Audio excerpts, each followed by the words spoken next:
All right, today or right now I have a means problem. So working retail commission jobs, it can be very competitive for the best shifts when the most sales happen, and that is very true. But commission jobs pay very well, as long as you know what you're doing. Sally's convinced that her shifts are during the low sales days. She thinks she's getting wronged here, and she finds that the average daily sales was 24,000, etc. via the yearly report, which wouldn't be that hard. When there's commission involved, they pretty much keep the sales open to everybody so they don't think they're getting ripped off. But whatever many days there, whatever sales were for the year divided by how many days there were, this was the average per day. And then Sally randomly select 30 days she worked, and then this was the average. And again, notice I'm making sure this is 30 for the large counts. We're gonna have a little bit of an issue with the 10%, but we're gonna address that. And it's not really bad, it's just something that I wanted to put into a problem so we could talk about that. So the null is going to be that mu is equal to 24,736.64. And remember, we're trying to, this has to be equal, and this has to be the cutoff between Sally being wronged or not. So we're gonna now say that mu, the alternate, is mu is less than $24,736.64. But you don't pick the results of the sample. And again, this is what happened with the population. We're trying to show that for the true population portion is Sally's days, so it was this amount with the actual. Well, I don't think I explained that very good. But don't put the results of the sample here in the null and alternate hypothesis. That's better. Okay, so mu is the true population mean sales on days that Sally works. All right, so there's the state step, and then we have a one sample t-test for mu. There's my inference method, and then my conditions, random, 10% rule, and that 10% rule is going to have something that's a little bit weird, but we'll get to that. And let's start with the large counts because we like this one. 30 is greater than or equal to 30. Thank you for that one. Right, random, so we had a random sample of 30 days. And here that Sally worked.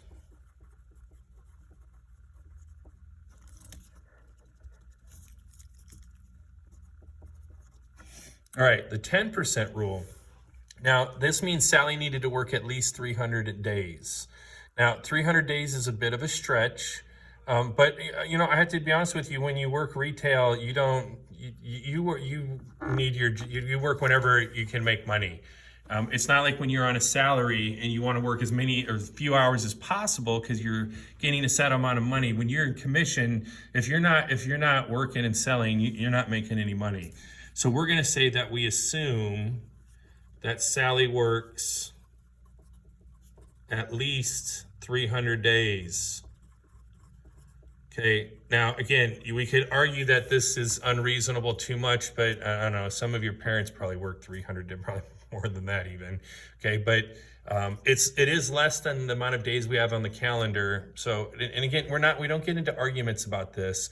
We're saying these things must be true for the rest of these calculations to be correct. But and sometimes we have to take a bit of a leap of faith, but again, just do the problem. You should know what to do, just do the steps. All right, so then stat test, this one's a t-test, and this one's a stats t-test because we have the summary statistics. So it says mu naught, that's the 24,736.64. Remember, we get mu naught from H naught, and then X bar, which they've given us, so that's nice. I know exactly where that goes, and S sub X they've given us, which is also nice. And then 30, and I'm trying to show that she's getting less than the null hypothesis right here. Saying this is the same direction as this one, and boom. So we got our answers. So this one, instead of Z, we have T, negative 2.58.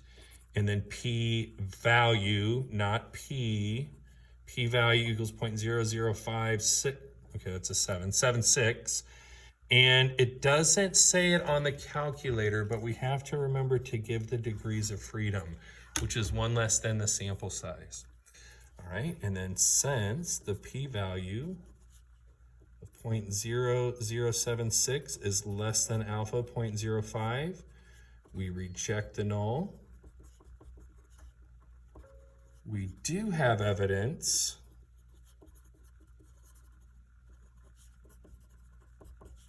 that Sally, Sally's shifts are during low sales days. And all I'm going to do is just regurgitate this part right here. That Sally's shifts are during low sales days. All right, and then interpret the p-value would be if in fact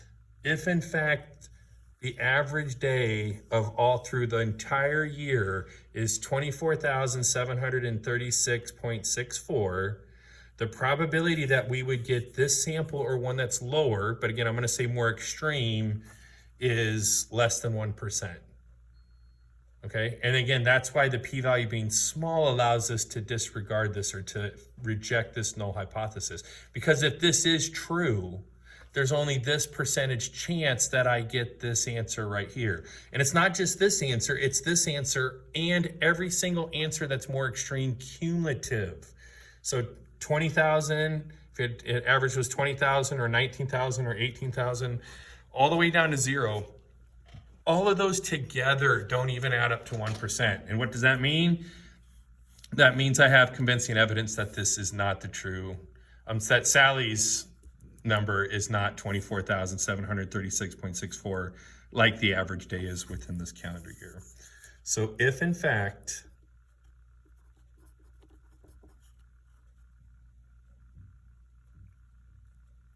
that mu equal, if in fact mu equals 24,736.64, the probability that our sample, that actually we got our sample or one more extreme is 0.0076. That's the interpretation of the p-value. That's what the p-value means. Based on your conclusion, what type of error could you have made? So this one isn't just saying type 1, type 2, tell me what they are and give me a consequence. This one is saying based on your conclusion. So they only are asking for one, but we have to pick the right one. Well, on our conclusion step, we rejected the null hypothesis. Type 1 is when you reject and you shouldn't have. So type 1 is the error we could have made. Okay, and then describe it. Okay, now again, the nice thing is on these is we just gonna this is what happens, and this is what the evidence says, but then in truth, this is not correct, and then we come up with the consequence. So we say that evidence suggests that Sally's shifts are on low sales days, when in fact they are not. Okay, so we have evidence that the sales on her days of work is not equal to the same, the 24,736.64, but actually it is. Okay, we just got a bad sample, maybe for whatever. We don't even get into that. We just got a low sample on it, and that's just how it worked. Okay, what would be the consequence? So if I was working at a place and I had evidence that I was getting all the bad shifts, or at least getting lower shifts than other employees, I would quit. So I'm going to say Sally quits her job when there's no reason to.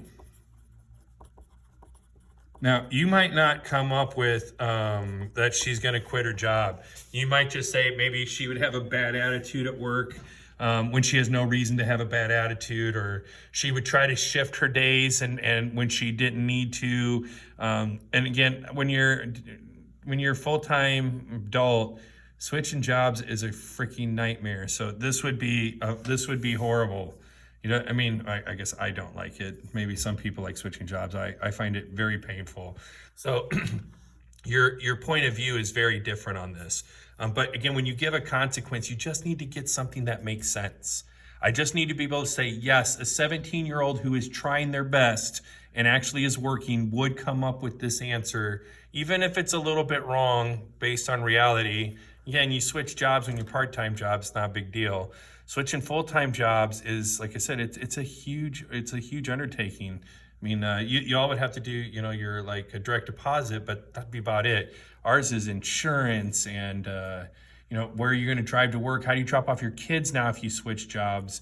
Is it in the same city? It just turns out to be a big, huge hassle that's just really not worth it. But anyway, hope that problem helps.